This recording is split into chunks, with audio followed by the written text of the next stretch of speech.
Hey, aloha. Today, instead of a lifestyle shot and one clean thought, we're going to do a little bit of teaching on the big ass whiteboard. Forget about it. It's a lot of fun. It's my favorite thing because that's really where the money is.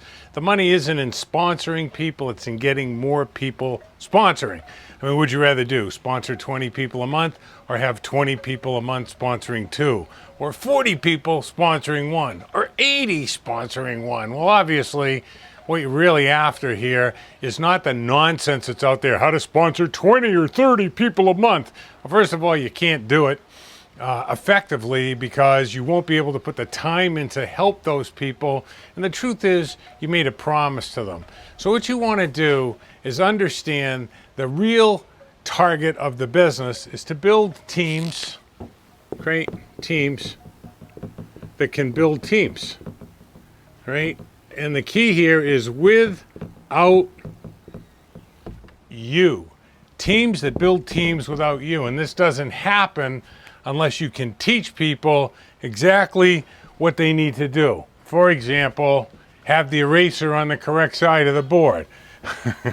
But when you know exactly what to do in the main things, you can make lots of little mistakes. It's a very forgiving business. So the first thing you want to teach your team really is you want to build a list with them, and then you want to make calls with them. Anybody that tells people to make calls on their own and set up appointments, folks, they don't know anything about the plan, they don't know anything about the product, they don't know anything about the industry. You might as well just feed them to the sharks. And that's a lot of what this sponsor 20, 30 people a month nonsense is about. What you really want to do is teach people that this is a craft and they've got to improve their SQ. What does that stand for? It's sponsoring quotient. Okay, I might not spell it right, but what does it really mean? It's the percentage of people that you sponsor that are prospects.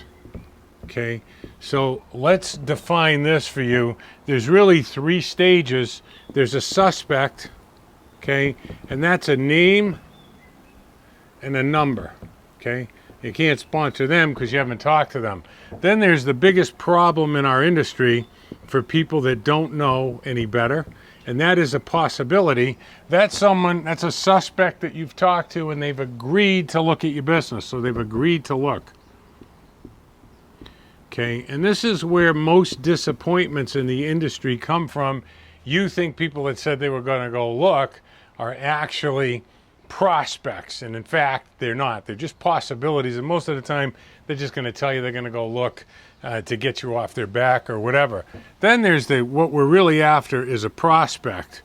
A prospect is a suspect that's agreed to look and volunteered. Okay, volunteered, and this is key, their reason why they want to look. What most network marketers do wrong, and I did it wrong the 5 times I failed in the 80s, and I started doing it wrong in the 90s. What most networkers do wrong is they tell the prospect why they should look. Oh, it's the greatest product in the world. Our scientists can beat up anybody else's scientists. Our pay plan is a patented pay plan. It's the best in the world. And so we think that this is going to inspire people. It isn't. People join for 2 reasons. 1, what's in it for them? In other words, they've volunteered their reason. And 2, you've assured them that you know what you're doing, because adults don't want to be criticized or fail, so they don't want to join somebody that doesn't know what to do. So the first thing you have to realize is there's 3 stages: suspect, possibility, and prospect. And by the way, this should be a little clue about all the bullshit that's out there about, they're going to get you hot prospects. If it's a name and a number, it's not a prospect, it's not even a possibility, okay? It's a suspect, okay? And you can't sponsor suspects. You're going to start that whole process with them. So let's not get into thinking that we're buying prospects. If you're wasting money on leads, and by the way, we're going to do a webcast. I'll show you how to generate 5,000 names instantly in your own backyard, absolutely free. That's going to be in about a month, and that's going to be one of those many webcasts we do. No charge before, no charge during, no charge after, no upsell, okay? So let's talk about the sponsoring quotient. So now you have people that have told you why they want to join. the percentage of those people that you sponsor determines your sponsoring quotient. And if you drive this up, okay, you're going to be more successful. If you can teach your teammates how to drive that up, then you're going to have teams that are building effective teams without you. Why? Because we teach people what to do hands-on. So I'm going to bring Mo, Larry, and Curly into the business, and I'm going to make calls with them, and I'm going to show them how to have a high sponsoring quotient. If you have a problem with percentages like most people, let me make it really simple. If you have 10 prospects and you sponsor one, your sponsoring quotient is 10%. If you have 10 prospects and you sponsor 5, your sponsoring quotient is 50%.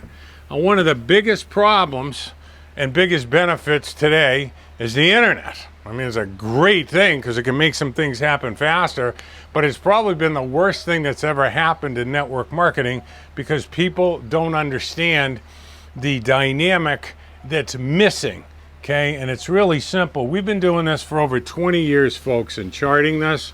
I'm going to make it really simple for you, okay? If you have a prospect, okay, what you want to do with those prospects is have a high SQ, right? You want to sponsor a higher percentage of them. So the number one sponsoring quotient hit is 2-on-1, meaning you and your downline, in other words, you're recruiting for somebody else, or you and your upline meeting with someone facci to facci, as they say in Italian. Forget about it, face to face, belly button to belly button, eyeball to eyeball, okay? Here's why. This is what we found out. By the way, the lowest sponsoring quotient, okay, is sending people to your website. Let me explain why. These are in descending order of what we've tracked for over 20 years, okay? Actually, the last 10 years would be more accurate. We always worked on sponsoring quotient, but everybody's got the web now. This is the two main factors. Number one is personal, okay, engagement. Okay.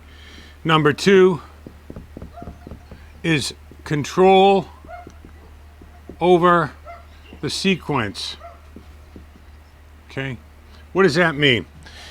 Well, the higher the personal engagement, 2-on-1, you have total control over this, you're totally engaged, and you have total control over the sequence that they see the material in. Where do you have no control? Right here, when you send them to your site, and it's got 4 or 5 different things on there that they can click on. So you have no control over the sequence when you send them to your site, and there's no personal engagement. There's two very cool softwares out there. One of them is Join.me. That's pretty good.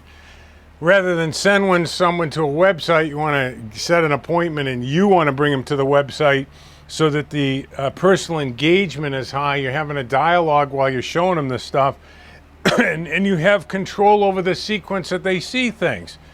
And then if you actually want to build a big business, I've put another software in there that will create personalization in terms of video with you. It'll also let you do trainings for your team. You can do PowerPoint on it, but you can record it and the video records with it, which is really cool. So what happens is when you have a prospect, someone who's volunteered why they want to look, if you meet with them face-to-face, one-on-one, then you have what? The highest form of personal engagement. You can talk to them more about why they want to do the business, not why do you want to do the business, but what they really want out of life. That's going to be high here because you have high personal engagement and you have control over the sequence. A screen share, which I just told you about, this thing's free, by the way. That's pretty cool. A webcast, a live webcast is good if your company or your up team runs live webcast BizOps or step 2 meetings where they're looking at the information. That's going to be pretty good. You'd think a recorded webcast would be good, but it's really interesting. 90% of the people that come to a live webcast stay on the live webcast for its entirety. Less than 10% of the people that are shot a recorded webcast watch the entire thing. Most of them are done in about 8 to 10 minutes. Why? No personal engagement. So live webcast is much more effective, 8 times more effective than sending them to a recorded one. Sending them a single video is in the next spot, and the very last thing is sending them to your company website. You're dead in the water, okay? This is the lowest sponsoring quotient. Now, is that a bad thing? No. If you're going to work down in here, you just have to work what? A much higher set of numbers, because your sponsoring quotient is going to be lower. So look, it's an imperfect world. Don't make the perfect situation the enemy of a good situation, one of these in here. But you always want to strive for the highest form of personal engagement, as well as control over the sequence that they see the material in.